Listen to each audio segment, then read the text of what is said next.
Hello everybody and welcome to my 94th VBA 2010 tutorial. And before I get started, I just want to give out a big thank you to, and a bit cheesy this, but a big thank you to all of my subscribers, especially those who have been here since I did the 2003 ones, and to everyone who's kind of made voluntary payments for the code and stuff especially. Because now I have been able to take a day off of work every week. Every Wednesday I'm now going to be using to create new tutorials for you all. So big change for me. You'll start to see a lot more tutorials coming through. Every Wednesday there'll be a new set coming through. So if you haven't subscribed already, please subscribe if you want to keep up to date with what I'm releasing. And yeah, look forward to a good 2014. So let's get started. This tutorial I'm going to show you how you can work with other workbooks other than the one you're in. So far I've just been showing you how to kind of manipulate the sheets within this workbook, or manipulating kind of other Microsoft Access databases and things like that. So I'm going to show you how to kind of open up a new workbook completely. So the first thing I need to do, I've created a sub procedure, and I'm just going to set myself up a workbook object. So dim wb as workbook. So same way you create any other object, and I'm just using the workbook data type or object type. So this is just giving me somewhere to store my workbook. I haven't actually created it yet, so let's get creating it. So set wb equals, and then we use workbooks dot add, and this just adds a new workbook into our workbook collection. So if I press play on this, you notice over here I've got book 20 has kind of shown up on the side, and if I go into my Excel, you'll see I've got a brand new workbook with nothing in it at the moment. So let's change that if I want to actually put something in it. So I'm gonna use the with WB, just because I'll do quite a few things with this workbook, so I just want to make my code easy to write. So with WB and then dot, and I'm going to reference sheet 1. So sheet 1, and that's not how you reference sheet 1. Same way we do with normal sheets. So sheet 1. And then I can reference my cells, I can reference my ranges. So I'm going to just reference the cells and then give them a value of hello world. So basically, where before we've always used this workbook and then put a dot, anything we've done with this workbook we can actually do with our WB object. This workbook is just a version of a workbook object that references the current workbook that we are in that project. So in order to reference it, we're just referencing exactly the same way we would with this workbook. It's just that we're using our WB dot instead of this workbook dot.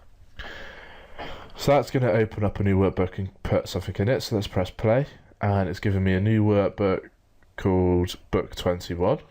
And I'm just going to go onto sheet 1, and you'll see that hello world has been added into one of our columns.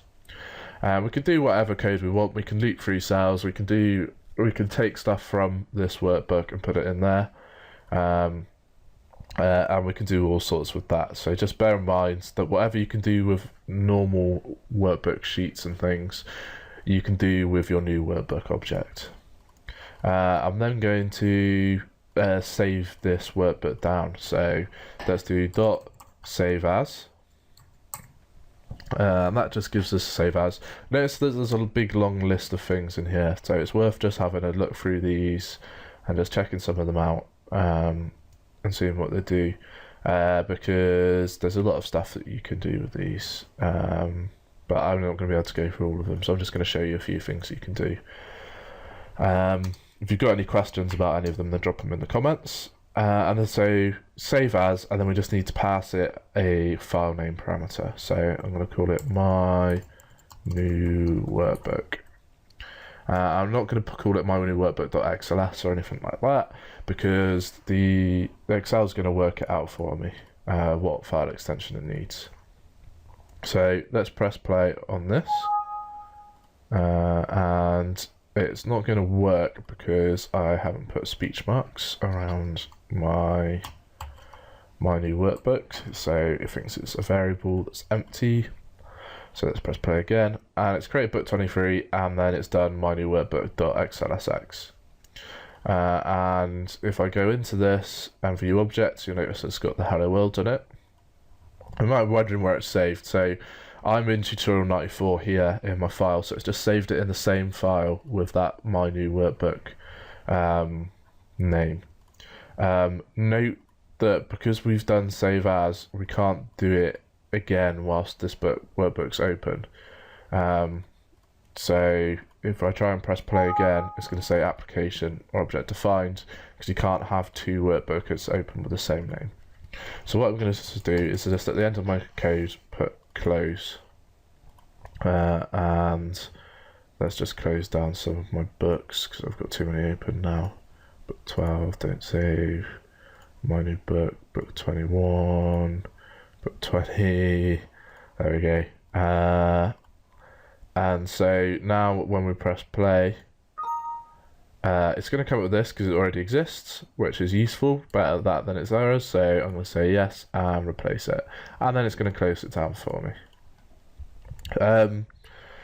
So that's the basics. I'll say we don't want to save it in the same folder though. So if we go back into here, I want to save it in this folder back here.